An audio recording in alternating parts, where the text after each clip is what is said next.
Welcome to the Working Tools Podcast, where today we will be continuing our discussion of the 24-inch gauge, a measure of distance and time, by Douglas Messmer, a past master from Tuckahoe Lodge in the Grand Lodge of Virginia.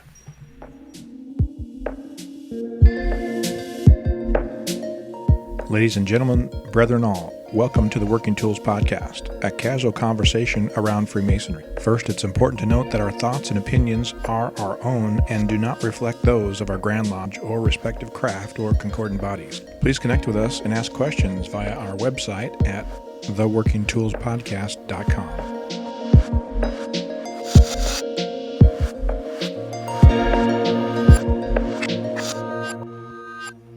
Welcome to the Working Tools Podcast. I said that already, but welcome anyway.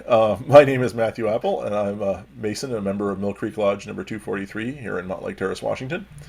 And again, we're joined by the full gallery here. David Colbeth, who's a past master of King Solomon Lodge number 60 in Auburn, Washington. Jarrod Dunham, who's a member of Penticton Lodge 147 in Penticton, British Columbia.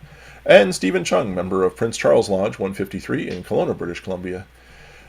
And we're continuing our discussion today of the 24-inch gauge, a measure of distance and time. The link to the article will be in the show notes because I like to test David with things, and he's the sucker who prepares the show notes. So, but the article will be in there. It's only a couple pages long, but it's got a lot of interesting thoughts on the 24-inch gauge and how we do or don't use it in our lives.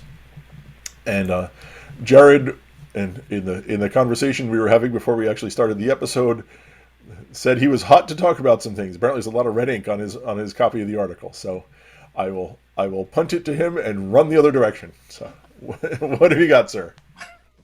Well, okay. So in the last episode, we briefly touched on the concept of wasting time, as in when someone else wastes your time. And in the article, the author quotes at length from Ecclesiastes about, there's a time for everything, which I kind of like the Birds version better, but that's okay.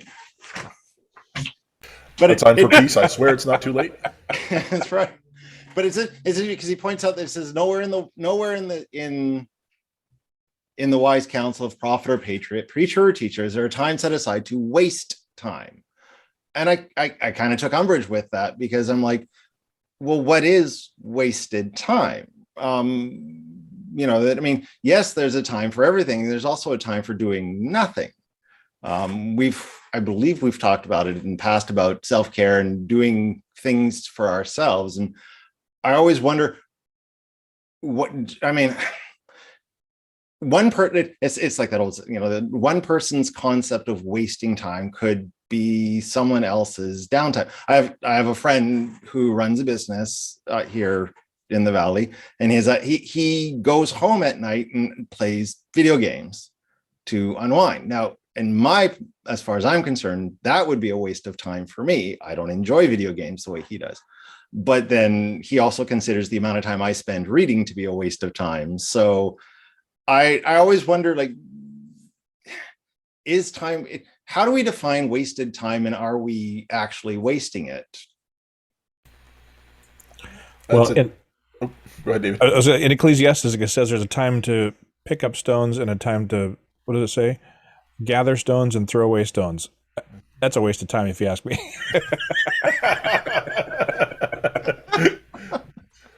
Go ahead, Matt. You gather the stones, you cast away the stones. But it's interesting. Yeah, we all do need downtime in our lives. We all need to whatever. Is riding a roller coaster wasted time, or is it a good time and a good way to relax? And it's something I've wrestled with in my own life. I have a tendency to play. This is dumb confessions time. I have a tendency to play computer games from when I was in high school and college. So Sid Meier's Civilization and Master of Orion and stuff like this. That are games that they're no longer challenging. They're not that the graphics aren't good, and yet I will spend an inordinate amount of time playing them. Is that me relaxing, or is that me not doing what I ought to be doing? And I've wrestled with this in my own life. There's a line there somewhere. I don't know quite where it is. Well, and it kind of comes back to the previous episode when we were talking about the perfect ashlar, and that constant striving for perfection in everything.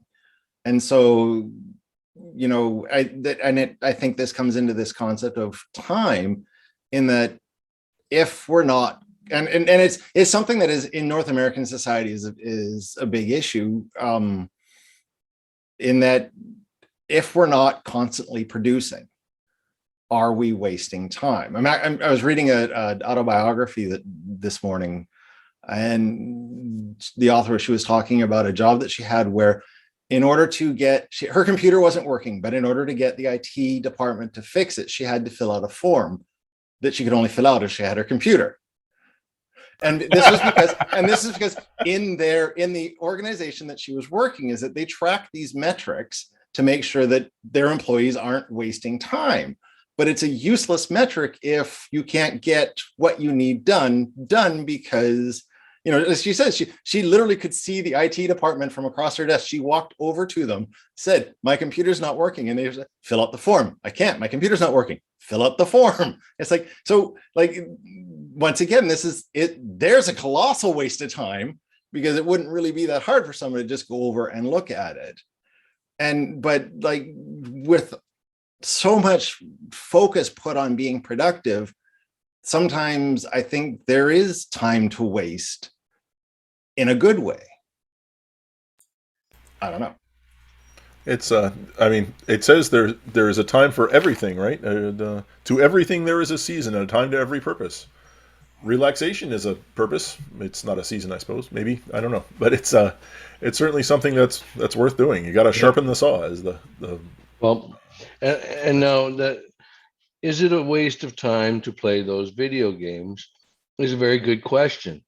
Now, I guess if you're using it to relax or distract your mind so that you can regain focus again, then you're using it as a tool, not really wasting time. Now, again, if you're playing video games when there's other things that you're supposed to be doing, that would be considered wasting time. Now, because I've never gotten into video games and never understood the fascination with them, I think video games are a complete waste of time. But there are people in my circle of friends that will try to educate me otherwise on how beneficial it is in hand-eye coordination skills, and more so in the what people would refer to as downtime. Some people use reading a book as that time to relax and distract their brain from the stresses of life, whereas other people will use video games. Other people might go for a walk and use exercise. Oh my God, why would they do that? But anyways, I guess it's all a matter of perspective.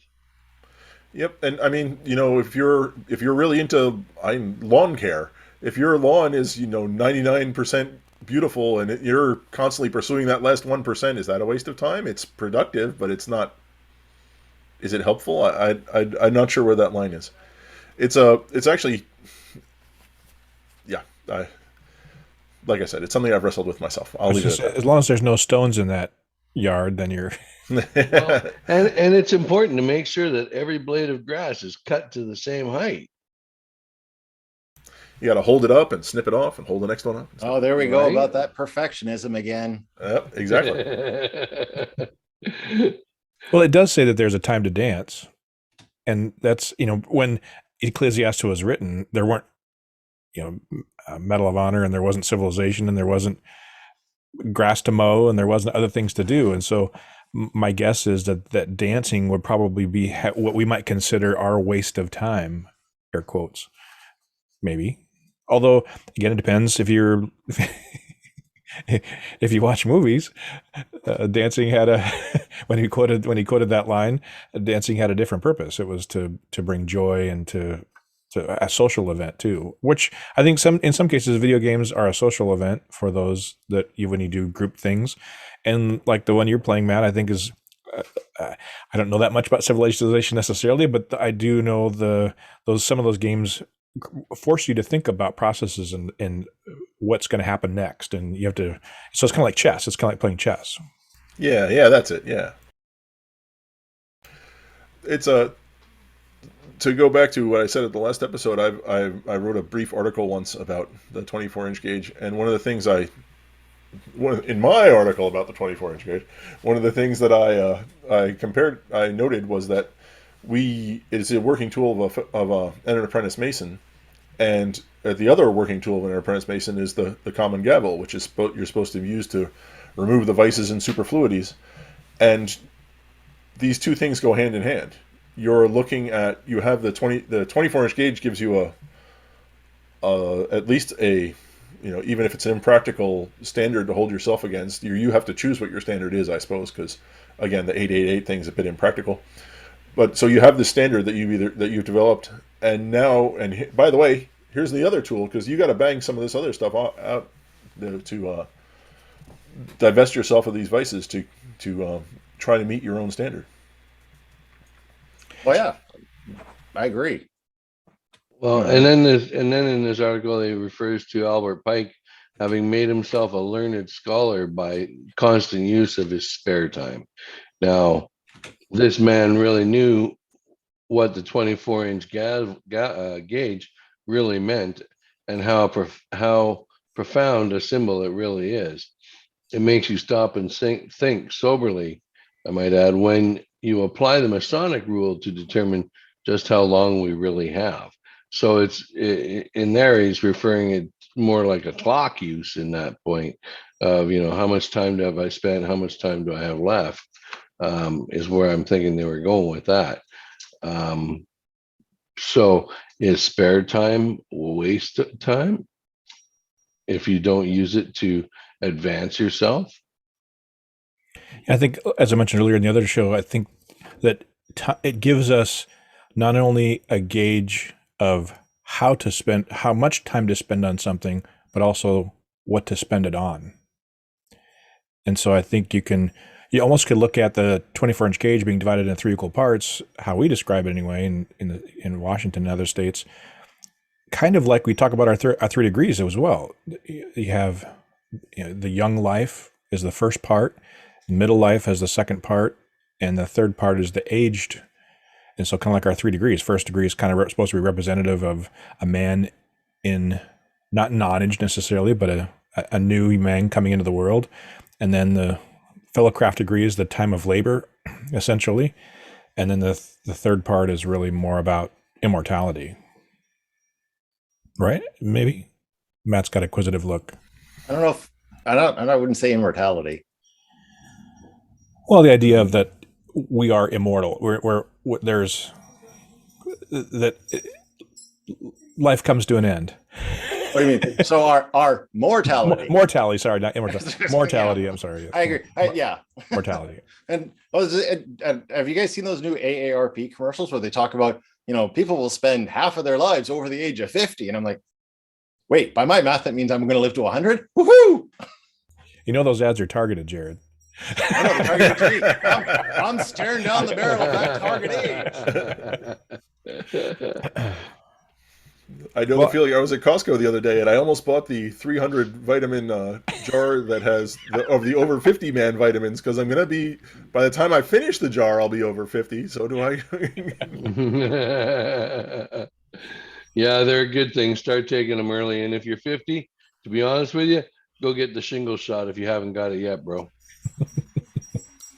It will sneak up on you, and I'll tell you, go get it. I got to book on Monday. I have to book my second version or second part of that shot. But I've seen it take a lot of people down, and they're much bigger and stronger men than me. So don't waste your time. Small PSA for the shingle shot, which, by the way, we get for free in Canada. No, we don't. No, we don't. No, it cost me $150 a pop, and I got to take 2 of them. Oh, that good medical service. That good medical service.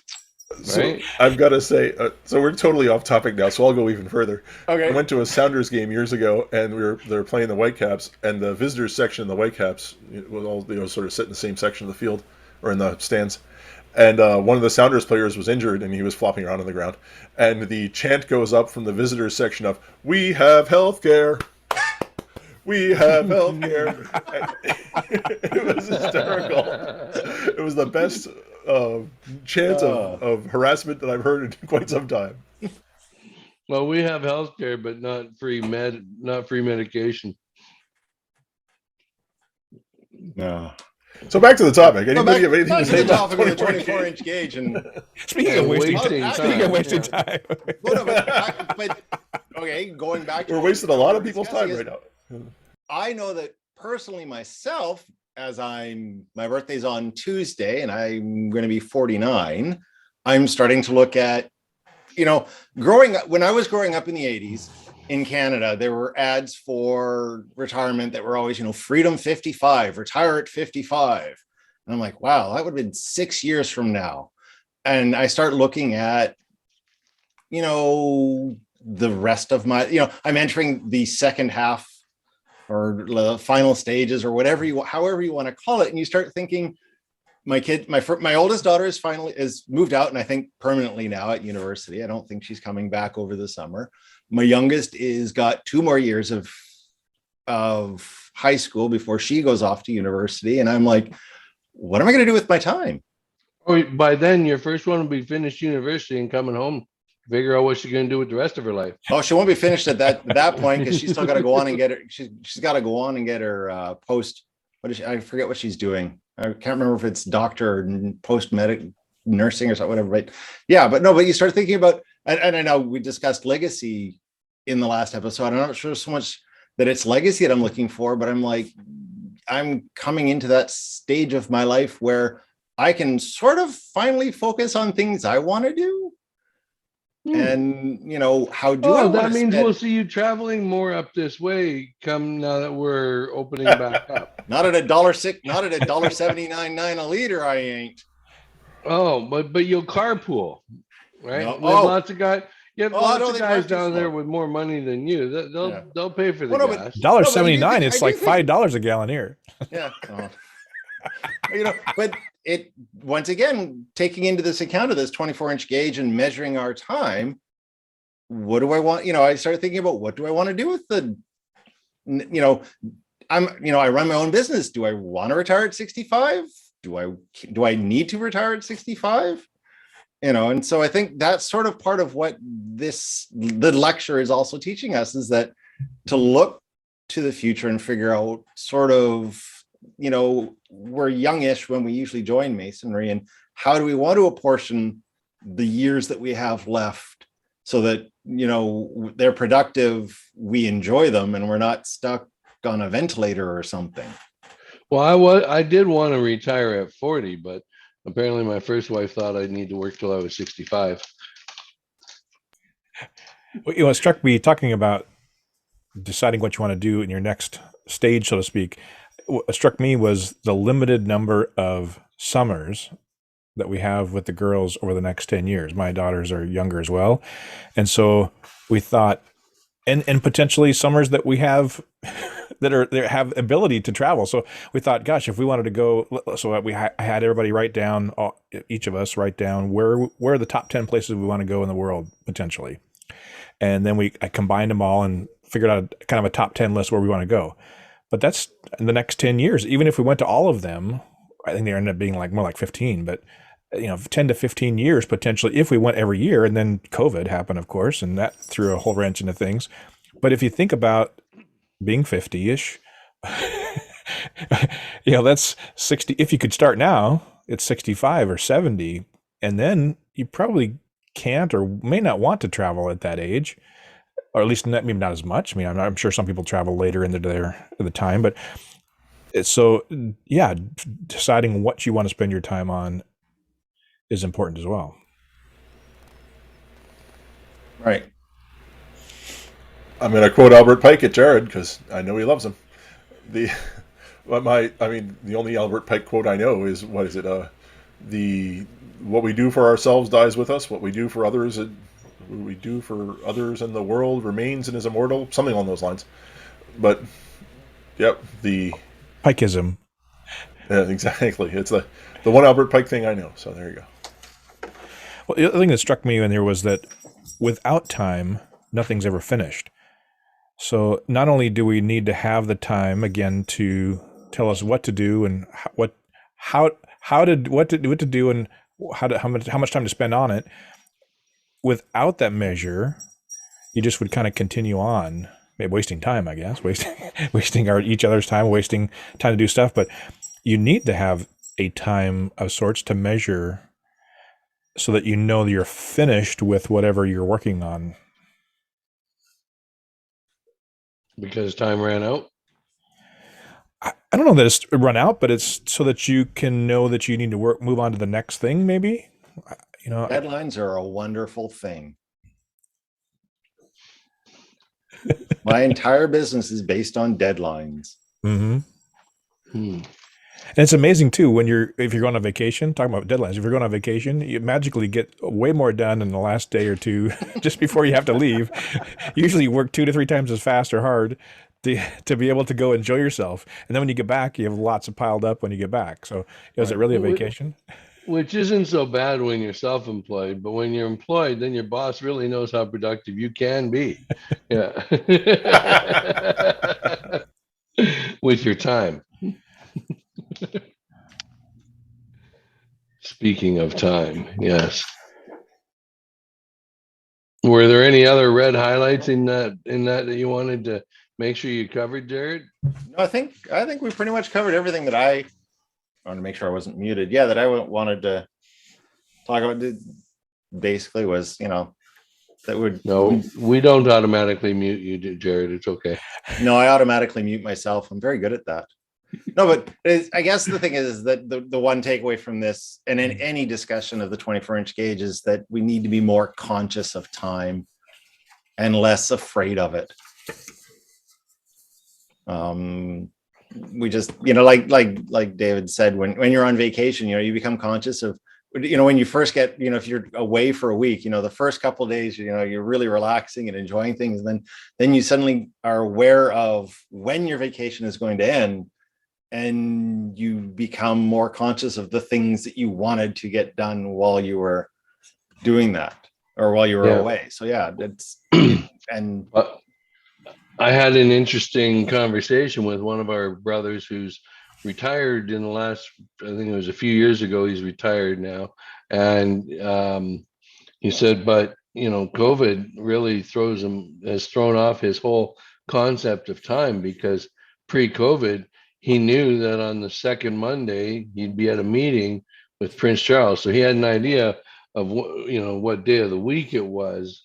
Since he's retired, he's really lost track of that stuff without having meetings to follow and be at, right? So that was an interesting one there too, right? Right. I know we're getting kind of short on time here, but I wanted to bring up the last paragraph in Mackey's, when he's talking about the 24-inch gauge. Jarrod, give me a look. It says the Masonic essence of the lesson is ability, preparedness, and readiness. Recalling the suggestion of William Shakespeare to the workman and Julius Caesar, where is thy leather apron and thy rule? What dost thou with thy best apparel on? Basically, why aren't you dressed to work? Basically, and that doesn't mean that we actually have to physically be dressed, but the idea, again, even going back to symbolism, all these things in what we do, all these things have our aprons have a symbolism, and the 24-inch gauge has symbolism. And so it's the lesson of the ability to do something, the preparedness to do it, and the readiness and willingness to carry it out. Right. Well, and there you go. Excellent point. Yeah. So on that note, it's a very interesting article. Like I said, it's not too long. I encourage folks to go out in the show notes and read it. Again, let us know what you think, what you think of our erudite conversation on the topic, and we're happy to interact with folks. And we've got a page. If you feel like throwing helping to support the show, we've got on Anchor. There's a way to be a sponsor of the show, which we would appreciate as well. And as again, the link to that's in the show notes as well, usually. And with that, on behalf of the Rogues Gallery here, Stephen and Jarrod and David and myself, I want to thank you all for listening and for coming to the Working Tools Podcast. Goodbye.